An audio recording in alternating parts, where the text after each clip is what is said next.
So I'm Carly Ebenstein. I'm a specialist in long-term care insurance, and I'm here with my friend and client, Cynthia Cummins, who is a real estate broker in San Francisco, and um, an expert in her field. I would say the Bay Area. Is that correct, Cynthia? More San Francisco, but you know. Okay, we'll keep it to San Francisco. Mhm. And we're just going to have a conversation about long-term care insurance and real estate and what it means to continue continue adulting along that path as we get older. Yeah, yeah, I love it. But So Cynthia, I really appreciate you having this conversation with me because when I'm talking to people, inevitably there are lots of assumptions that come up, and inevitably there's always something about the home. And I'm wondering what you see in your work as you work with clients in San Francisco. well, I know that in my own experience, the um, I had assumptions like I can never afford it. Uh, when I was much younger, I had the assumption I think this is a funny one that I would never grow old enough to need it. Like I couldn't imagine being older. And certainly a lot of people who are just beginning on the adulting journey, maybe they're just buying their first home, they aren't anywhere near thinking about this, and it probably should be something that they're considering. um, Or at least on their radar. yeah, I think it's one of the, if for life success people have a team of advisors, there should be uh, somebody who has financial planning expertise. I think there should be a realtor because a dedicated real estate agent with a long-term relationship with somebody is going to act on their behalf with Yeah. great care. And realtors often have a bigger overview than do some of the other experts. But anyway, um, there should be a tax person. There should be estate planning. And I think an essential part of this is thinking about um, aging Hmm. and long-term care. What are you going to do when you start seeing a 6, 7, 8 in front of your age, right? Yes, Um, absolutely. and the And I'll time to tell think you, about that is a lot sooner. at least having it be on your radar, if not actively talking to somebody. But it's funny because you laughed and said that you thought that you'd never get old. I think that's actually most people. All of a sudden they wake up and have this moment. And sometimes that moment comes because there's someone they know, a family member, a parent or a family member that all of a sudden has some kind of crisis Mhm. where they need assistance. And then it's kind of a wake up call like, oh, that actually could happen to me. Um, but there's so many assumptions, and it's also that it being too expensive. And what I tell people at the initial conversation is that we're not going to be looking at rates. People always ask me, how much does it cost? And that's like asking, how much does a car cost? Like, what kind of car do you want? What kind of features do you want? Like, there's so many variables, Mhm. but it can be crafted for people's budgets, crafted for what they're looking to achieve. There's so many questions to, ask. And if you're if someone is looking into long-term care insurance and not being asked a lot of questions like that, then I don't know that they're working with an expert.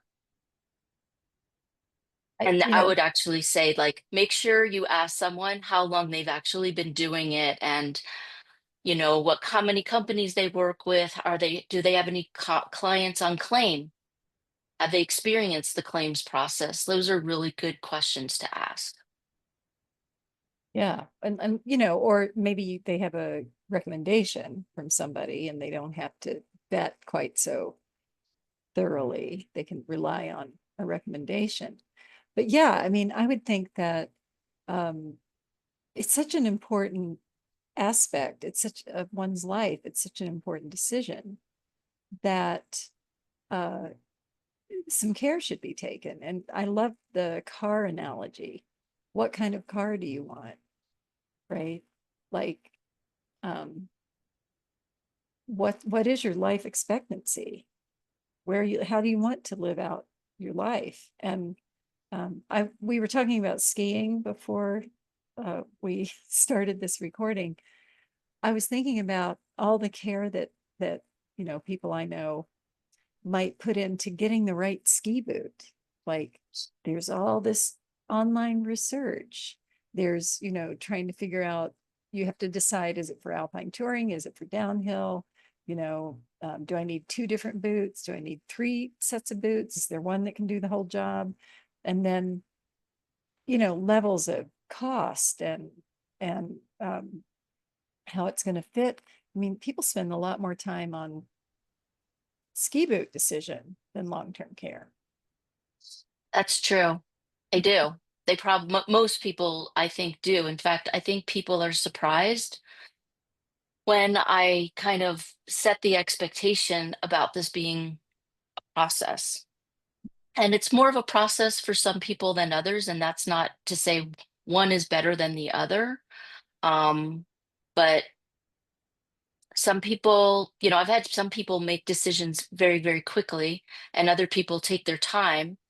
And, and sometimes when I say decisions, sometimes people make the decision to either purchase long-term care insurance and, they synthesize the information very quickly, but sometimes they make it very quickly and just, want to put their head in the sand because that's something that I found is that the level of denial can go very deep for some people. And you and I were talking, we used the word holistic earlier. And I feel like this is just part of our holistic lifespan. And, you have an expectation when you're younger that you're going to do certain things, like probably get a driver's license. Some people know, but there's certain things. You start saving for retirement. Maybe you start saving for a home, having a nest egg, saving for different types of life events, whether it's a honeymoon or a child's wedding or whatever it is. And it's like, this is something too that really needs to be out there. And I always try and tell people, look, you might decide to not purchase long-term care coverage, and I think most people should really have it. I have clients who are wealthy and probably could self-fund, but they recognize that they're buying, it's going to be less expensive. They'd rather finance part of it. But regardless of whether you buy it or not, and I should say, even if you do buy it, you should have a plan. Like, Yes. okay, you have this coverage, but that doesn't just take care of everything. Mhm. If something happens, do you plan to stay in your home or do you plan to move to some kind of community or assisted living facility? If you do stay in your home, who do you want to be involved in your care, at least overseeing, if not being actively involved? Who do you want to be helping manage your finances? Who do you not want to be helping with those things? Kidding. Right. Who's going to show up? And there's an angle to that that I've encountered when it comes with to long-term care insurance and estate planning, where as I was saying, I'm never going to grow old. I'm never going to die. This isn't going to be a problem, right? It's not going to be a problem for me. Sure. I'm just going to have the faith that I'm going to be fine no matter what. So I'm not even going to think about it. But if you have any loved ones in your life or children, it's a very thoughtless stance. You know, if you're interested in the well-being of your loved ones, your spouse who is not ill, who doesn't need long-term care, um, do you want them to be the one who has to carry the whole burden? Are you not going to help them? And I think some people don't think about that part. They think, oh, I'm going to be fine. Right. Hmm. Do I you? call that magical thinking. Mhm. And there are some people that are fine. There really are. Like I just spoke with my husband's aunt who's 93 years old and living in her home. Her husband just passed away at 94. He was in a facility. Um, and but she's able to do it because she has a very strong family network that's nearby. Like she was telling us, she doesn't cook anymore. They bring her all her meals. They spend time with her. There are all these things. And I actually think that she's probably just she's very fortunate to have her health. She's fortunate probably financially. Um, they bought their house for $20,000 Right. Right. and it's in Huntington Beach. Mhm. Um, but she's fortunate. It's not that they planned this. And there are a lot of people that will not be so fortunate. Right. And that can change at any minute. It can change. You know, one minute Yes. you're 93 and you're out walking your dog, and the Hmm. next day something changes. There's something significant, a stroke or you know, an illness that leads to, I mean, it could be my mother who's in her 80s just had um she's had both knees replaced, and she um helped care for my father when he had multiple myeloma, and they had long-term care insurance, and that was there to help her when her knees were out and when she was caring for my father. And she just had her hip replaced. She's 87. And, you know, she had her long-term care insurance kicked in for the few weeks when she really needed some help. But it wasn't like she was signing up for moving to an assisted living facility, right? Just because she had Hmm. long-term care. What was great was she was able to, you know, get on the phone and take advantage of this resource. And now she's fine. She's playing bocce ball, winning the bocce ball tournament, and doesn't even need her walker. So, I love those stories. And that's another assumption is that people think of for like long-term care means being in a nursing home or have some kind of long-term illness. I had one person ask me about a year ago, like, is long-term care like final care, like last expense, final expense? Is it just kind of the like hospice? And I said, not necessarily, not at all. And there are people, I'm so glad that you brought up that story because you can go on claim and go off claim and then go back on claim. And I heard this crazy story by an associate of mine who was talking to an older couple where this is very typical. The wife wanted to purchase it, but the husband was adamant that he didn't. And my associate actually talked to them, and the wife got a long-term care policy, but the husband, he actually couldn't qualify. And so they live in Texas, and they are different plans that are available in different states. And so the husband was able to get what's called a short-term plan, which lasts for a year at most. Well, 2 months after he got this plan, he was actually in a parking lot and a car hit him. And he ended up like, I forget, it was something serious. I don't know if it was his pelvis or both legs, but he ended up in the hospital for a while, like in traction. And then he was in rehab. And his short-term care plan kicked in and paid, and these people were in their like late 70s and paid for him to be at home, like paid for care at home. And he recovered. And then a year later, he had a serious stroke. And what happened with this particular plan is that the benefit, um, losing my words, but it basically reverted back to it was renewed. So he didn't use up that money. He actually had like a whole new pool of money because enough time had passed.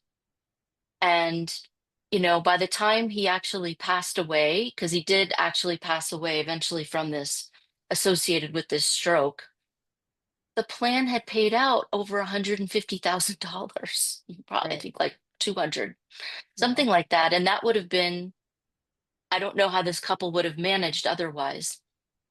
Yeah. So that's a very typical scenario. I don't want to bash men because I do have male clients who actually come to me. But if I had to kind of look at a trend, it tends to be because women are usually younger and they're usually the first caretaker to help care, usually, not always, usually the first caretaker. And then they're kind of left holding the bag. Yeah. They've cared for their partner, spouse, and then all of a sudden, who's going to help them? Yeah. Yeah. Especially with kids living in all over the place. All over the place. And I've seen that a lot in my real estate practice. It's often, with a few exceptions, it's often a female who's been in her home for a long time, and all of a sudden it's the world, everything's kind of closing in on her. And all of a sudden she can't care for herself. She doesn't have long-term care insurance. The kids are off doing God knows what. And she can't live in the house anymore because she can't do the stairs. So is It's that hard. like a typical scenario That that you come happens a lot. across? That happens a lot. And And what usually happens in those cases? well, a lot of different things. I mean, I'm thinking of one client in particular who, um, there was no choice except to go into assisted living at that point. So, and there was no choice except to sell the house so that she could afford that, you know. And Hmm. and it was an attractive choice for her because she had become quite isolated, stuck in her house. And she was moving to a very vibrant assisted living situation where she would have community and the care that she needed. But it was also sort of forced on her. She didn't have, there was no other choice. There was no thinking in advance that that could happen. And she was well into her 80s. And, you know, um, I often see it where people get caught, um, uh, an unexpected death of a spouse, or, uh, a diagnosis that they weren't expecting, or a ski accident.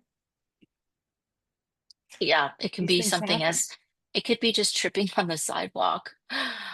Oh my gosh. I will say that I had a real wake up call the other day. I was organizing some things in my closet, standing on a footstool. Okay. Now, I was aware that I was on a footstool and I know better, but I was in my house slippers, not laced up shoes. I reached way out for something, Yeah. and my balance is pretty good. I was fine. I got the thing. And then I stepped down to step off the step stool, and my foot hit a lid of one of those Rubbermaid plastic containers, and I slid. So I slid and I fell in slow motion. And I kind of went out like for a fly ball. And I was fine. I was fine. Thank But God. it could have been horrible. It could have been horrible.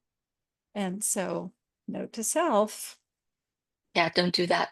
don't do that. I mean, just walking across this, like you said, I could trip on the sidewalk easily.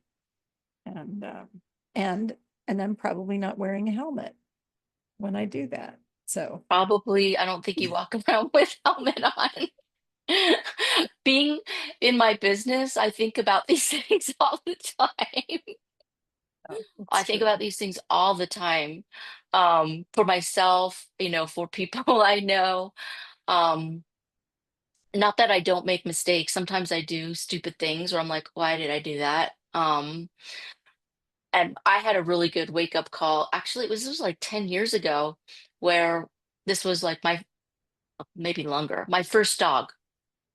We just walked out the front door and she looked so excited. And I'd done this many, many times, but the way she pulled at the leash, Oh, I no. popped a rib. Oh, no. Oh, no. That's And so painful. it's really it's luckily it's not serious, but it's so painful. I felt like I cracked. I mean, it hurt to breathe for like a week. And that was actually I'm glad it happened because it was really a wake up call Right. for me, like be careful.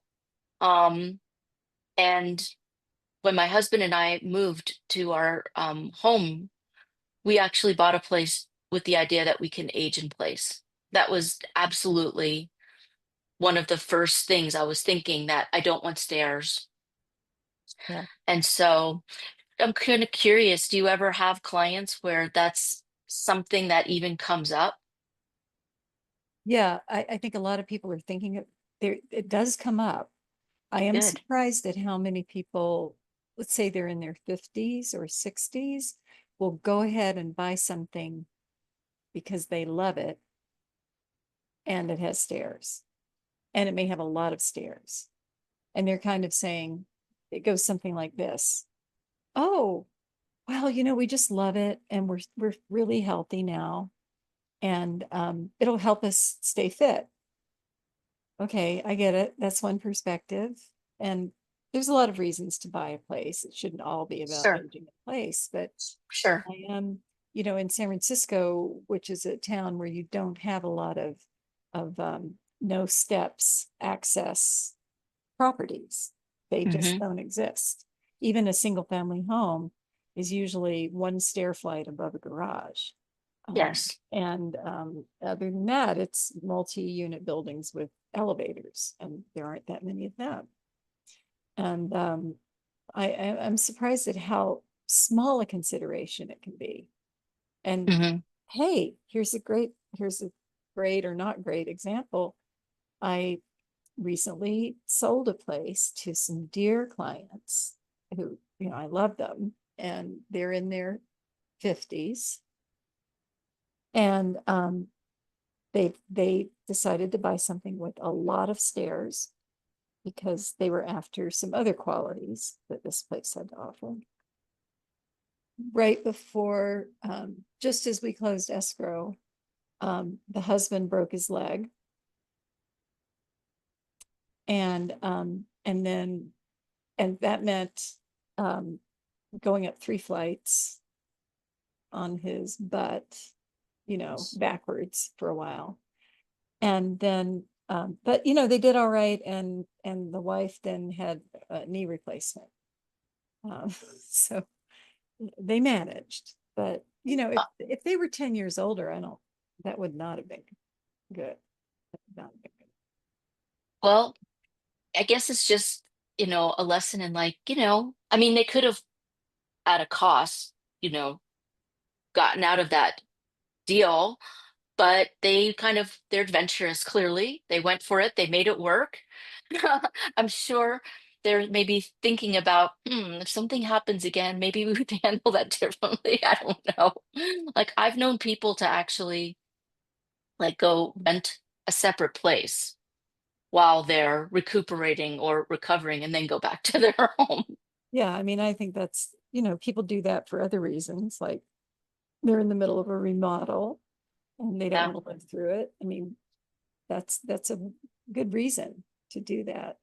Um, but I think that being able to have help in your home, have somebody who can come up the stairs and do the things that you need, help you get Yes. dressed, help you get in and out of the shower because you can't use one of your legs for a while.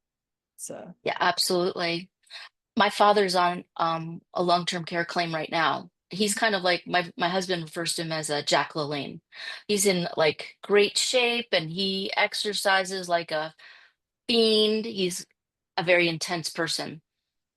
But you know what? He's on claim Oh, really? and he lives at home, but he Mhm. has somebody coming to the house who works out with him and is there to like support him in his workouts and his walks. And, you know, he actually wears different clothes now so that he can dress himself. Like he wears button-down shirts so he can do that instead of shirts that require more dexterity. And so he's very clever Right. about being as little, needing as little care as possible. But, his balance is not good. Um, and so he's on claim and it allows him to kind of live his life the way he wants to live it, which is he wants to be independent. Yeah, I would never have thought of that as as as a possibility. Because I mean, one thing I do know from my process in obtaining long-term care insurance myself was that it is about, do you have the capacity to live your life, to Hmm. to care for yourself, to go through your day? And I think there's a pretty broad definition of what that means. Well, this might be a good way to kind of wind things down because I feel like we could have many conversations about Mhm. this. Mhm. Um, it's really the activities of daily living that determine Mhm. what a claim being paid. And the way I actually remember them, because I always used to forget something. The way I remember it is the things that you deal with within the first hour of waking up. So getting out of bed, so bed or a chair, that's an activity of daily living. Walking is an activity of daily living. So walking over to the bathroom, using the shower or bath, that's an activity of daily living. Using the toilet or continence, that is an activity of daily living. Mhm. Getting dressed, but by yourself, is an activity of daily living. And you need, depending on how you do it, like that, there can be balance issues. And eating is an activity of daily living. And if you have a problem with two of those physical activities of daily living, or one cognitive, where your executive functioning is compromised, where it's not safe for you to be spending too much time by yourself, then you will qualify for benefits. So my dad, even though he's kind of a Jack LaLanne type person, at the age of almost 89, his balance is not great. And even though he's very clever about not needing that care, it's like he really can't. If he, if we, we don't have to say he's wearing button-down shirts. Like he needs help getting dressed. Yeah, definitely. I mean, If my you've own had a mother. fall, Yeah. like falls, like can lead to so many other. I have a client that's about to go on claim Mhm. because she had a fall Mhm. and now her executive functioning is highly compromised. So those are the things. But I want to ask Cynthia, so if you had a billboard, Mhm. as we kind of wrap this up, and we'll have our contact information at the end. Mhm. But as we wrap this up, if you had a billboard, what would you want it to say? A billboard, about just any old billboard. About It real would say, estate, call long-term Cynthia, care, she's aging. fabulous. You could say that. Something about like real estate and aging. Well, uh, hmm, I might quote something from Laura Ingalls Wilder, one of my favorite little real estate quotes, which is, home is the nicest word there is. But home is a lot nicer when you've thought about it and you understand what home means to you and you're able to live in your home and enjoy it. So that's when it can truly be nice, is when Absolutely. there's been gone, some thought has gone into it. And so I'd say that my billboard would, I'd need to pay an ad company or use AI to try and come up with something a little more punchy. But that's But I generally, like, but that's the concept, and the concept is it's not just a house, but what a home really become, and the best case scenario, can become for people. Yeah, I agree. with My you. billboard would say something like, look into long-term care for yourself and don't make assumptions. Yeah, don't make assumptions and do it for the people you love. Do it for the people you love, absolutely. Because all my clients, not even clients, anyone I talk to always says they don't want to be a burden to their family. And that is exactly what happens if they don't make a plan. Not necessarily if they don't buy insurance, that can help and their family will probably appreciate it, but if they don't make a plan, I mean, I have a vault of nightmare stories. Yeah. But I bet you also, Carly, have a vault of really encouraging, heartening stories to complement this. The people who did get the long-term care insurance. Well, that vault isn't as full because I don't have so many clients on claim. Right. So I have more of the nightmare stories. Right. Oh dear. But I will say my parents did not want to purchase long-term care insurance. Um, this was in 2005, and they did not want to. And my siblings and I said that we would actually pay for it if they would apply. And that thankfully they agreed. And 10 years later, my mom went on claim. Mhm. And my father actually said that he was so grateful to have this coverage because he knew he would have come up with some rationalization or excuse about why he could do it all himself. Mhm. Mhm. And because my mom went on claim first. And, he actually said, wow, if I'd known how important this was, I would have actually paid for it myself and gotten a bigger benefit. But that was like the best reward I could ask for. Well, I've been very rewarded in knowing you and being able to talk with you, bounce these things off you, refer people to you, and I'm really glad that I met you because you walked me through getting my own long-term care insurance. So. It has been my pleasure. You're